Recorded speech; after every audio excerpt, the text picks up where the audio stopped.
नमस्कार। कैसे हैं आप सब? आपका फिर से स्वागत है एक और नए सेशन में। आज के हम इस सेशन में जानेंगे अपारंपरिक या नॉन ट्रेडिशनल वे, या अगर मैं इसको कहूँ कि हाई रिटर्न्स के कौन से ऐसे साधन होते हैं जिनसे हम अपने इन्वेस्टमेंट को बहुत अच्छी तरीके से बढ़ा सकते हैं और ज़्यादा रिटर्न पा सकते हैं। ये जो हमने बात की थी कैटेगरी ए इंस्ट्रूमेंट्स के बारे में, इनको मैं कैटेगरी बी में कहती हूँ। और ये 3 प्रकार के मैंने इसमें लिए हैं। एक है रियल इस्टेट, एक है शेयर बाज़ार और एक है म्यूचुअल फंड। घबराइए मत, इन तीनों के नाम सुनकर बिल्कुल भी डरिए मत। आप बिल्कुल ये मत मानिए कि ये ऐसे इंस्ट्रूमेंट है इसमें हम और आप जैसे आम आदमी नहीं इन्वेस्ट कर सकते, या ये हमारे बस की बात नहीं है, या this is not our cup of T. Basically हमको इनको थोड़ा सा समझना होगा। हाँ, ये हम एक एक करके एक एक के बारे में बात करते हैं। आज के इस वीडियो में हम लोग बात करेंगे रियल इस्टेट के फ़ायदे क्या हैं, नुकसान क्या है, और किस किस को रियल इस्टेट में जाना चाहिए। थोड़ा सा आपको उसका एक आइडिया मिलेगा। ये एक जनरलाइज्ड है। पर्सनल बात जब हम करते हैं तब पर्सन टू पर्सन ये डिसीजंस वैरी करते हैं कि उसको कितना हिस्सा इन्वेस्टमेंट का रियल इस्टेट में देना चाहिए। तो चलो जल्दी से हम लोग समराइज अगर करें तो रियल इस्टेट की अगर मैं बात करूं तो रियल इस्टेट बहुत अच्छे रिटर्न देने वाला एक साधन है, और बहुत सारे लोग इसको प्रेफर करते हैं, और बहुत सारे लोग ये मानते हैं कि अगर हम घर बना के रहेंगे उसमें तो वो हमारी असेट हो जाएगी। तो बेसिकली अगर आप खुद का घर बना के रह रहे हैं तो वो आपकी असेट इसलिए नहीं होती, उसके कुछ कारण हैं। आप जब खुद का घर बनाते हैं तो आप उसमें प्रॉपर्टी टैक्स देते हैं, आप उसका मेंटेनेंस करते हैं, मतलब आप उस पर पैसा लगाते हैं उसको बनाए रखने के लिए। वो आपको किसी भी प्रकार का पैसा अर्न करके नहीं देता। जब तक कोई चीज़ से हमको पैसा नहीं मिलता वो हमारी असेट नहीं कहलाती, वो हमारी लाइबिलिटी कहलाती है। तो हम अगर अपने बनाए हुए घर में रह रहे हैं तो वो हमारी असेट नहीं है। लेकिन हम क्यों प्रेफर करते हैं? उसका सिंपल सा रीज़न है, अगर हमारा खुद का घर नहीं है तो हमको किराए पे घर लेकर रहना पड़ेगा। तो नॉर्मल व्यक्ति अगर ये सोचे कि किराए का मकान लेकर ज़िंदगी भर किराया देने से अगर मैं उसमें थोड़ी सी मात्रा और बढ़ा के अपनी ईएमआई फिक्स कर लूँ और अपना खुद का घर बना लूँ तो कम से कम मेरे सर पर एक छत तो होगी। तो यस, यू आर राइट, ये डिसीजन कोई गलत नहीं है। लेकिन जब आप एक घर में रहते हैं और दूसरा घर बनाते हैं, फ्लैट कह लो या आप प्लॉट लेते हैं, वॉटेवर, तो फिर आपने क्या करा? असेट क्रिएट करी। क्योंकि अब वो दूसरा फ्लैट या तो आपको किराया दिलवाएगा, या अब उसको कीमत बढ़ने पर बेच सकते हैं, या वो प्लॉट भी कीमत बढ़ने पर आप बेच सकते हैं। तो रियल एस्टेट के रिटर्न्स हमेशा अच्छे आते हैं, लेकिन इसके कुछ ड्रॉबैक्स हैं। जैसे अगर आपको रियल एस्टेट में इन्वेस्टमेंट करना है तो सबसे बड़ी बात पता है क्या होती है? आपको हमेशा ज़्यादा पैसे की ज़रूरत इकट्ठी होती है। आप कहेंगे मैं तो लोन लेके भी कर लूँगा या लोन लेके भी कर लूँगी। लेकिन आपने कभी ये सोचा है कि अगर हम कोई प्रॉपर्टी देखने जाते हैं तो क्या पूरा अमाउंट लोन का मिल जाता है? नहीं, हमको हमारे पास का भी कुछ पैसा लगाना पड़ता है। दूसरा ड्रॉबैक ये है कि अगर आप खुद के घर में रह रहे हैं तो जैसा मैंने बताया वो एसेट है ही नहीं, तो वो आपका एक्चुअल में इन्वेस्टमेंट नहीं हुआ। क्योंकि जब कभी आपको पैसे की ज़रूरत पड़ेगी, क्या आपका घर बेच के आप बच्चों का एजुकेशन करेंगे, या घर बेच के बच्चों की शादी करेंगे? ऐसा तो नहीं होने वाला। तो ये इन्वेस्टमेंट नहीं है। लेकिन अगर आप एक घर में रह रहे हैं और आप दूसरा इन्वेस्टमेंट कर रहे हैं तो डेफिनेटली आपने इन्वेस्टमेंट किया, लेकिन उसमें एक ड्रॉबैक है।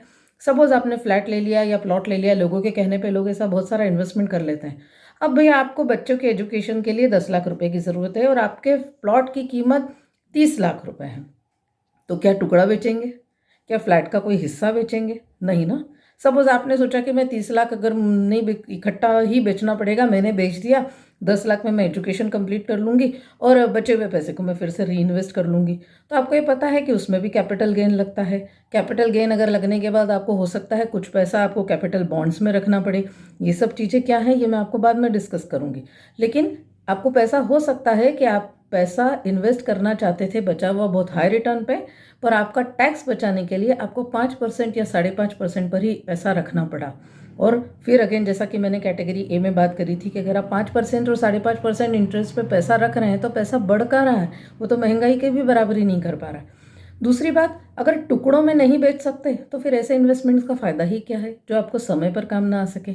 हमेशा ये ध्यान रखिए कि दूसरों के कहने पर अगर आप इन्वेस्टमेंट कर रहे हैं या दूसरों का देखा देखी इन्वेस्टमेंट कर रहे हैं, हाई रिटर्न के लिए जा रहे हैं, तो हमें ये जानना अत्यंत आवश्यक है कि क्या हमारा पैसा सही समय पर जब हमें उसकी आवश्यकता हो हमारे काम आ रहा है।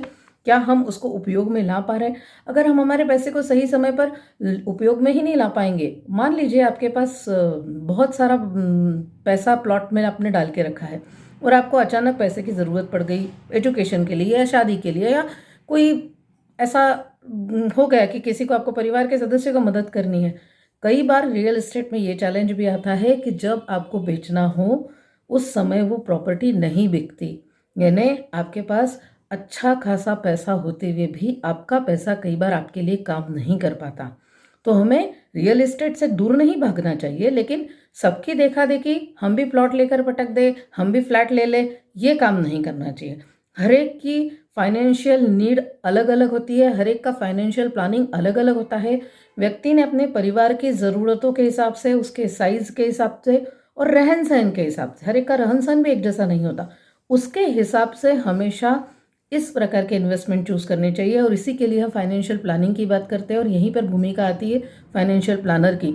जिस प्रकार से हमारी फैमिली के लिए एक फैमिली डॉक्टर की ज़रूरत होती है, हम कहते हैं ना कि हाँ फैमिली डॉक्टर तो होना ही चाहिए हर फैमिली में, क्योंकि उसको हर एक की ज़रूरत पता होती है। इसी तरह हमारी फैमिली के लिए एक फाइनेंशियल प्लानर का होना भी अत्यंत आवश्यक है, जो आपकी सारी ज़रूरतों को समझ के आपके लिए सही तरीके से प्लानिंग करके दे। तो आज हमने अब इस वीडियो में बात करी रियल एस्टेट के बारे में, हाई रिटर्न इन्वेस्टमेंट के बारे में।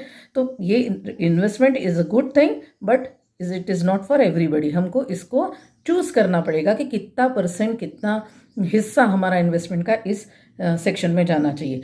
अगले आने वाली वीडियो में मैं बात करूंगी कैटेगरी बी के ही दूसरे इंस्ट्रूमेंट के बारे में, जिसे हम शेयर मार्केट या शेयर बाजार कहते हैं, और जिसके बारे में बात करके बहुत लोग घबरा जाते हैं या जिसके बारे में बात करने से भी डरते हैं, स्पेसिफिकली लेडीज़। तो डरिए मत, मेरे उस वीडियो को सुनने के बाद आपका डर शेयर मार्केट से हमेशा के लिए ख़त्म हो जाएगा। इतनी जानकारी तो मैं आपको उस वीडियो में दे ही दूंगी। तो wish you all the best, खुश रहिए, प्रसन्न रहिए और अपनी लाइफ की प्लानिंग में फाइनेंशियल प्लानिंग को इम्पोर्टेंस दीजिए। जैसे हमारे लिए हेल्थ ज़रूरी है, वैसे ही हमारे लिए फाइनेंशियल हेल्थ को मेंटेन रखना भी अत्यंत आवश्यक है। सो मिलते हैं अगले वीडियो में। Thank you for listening.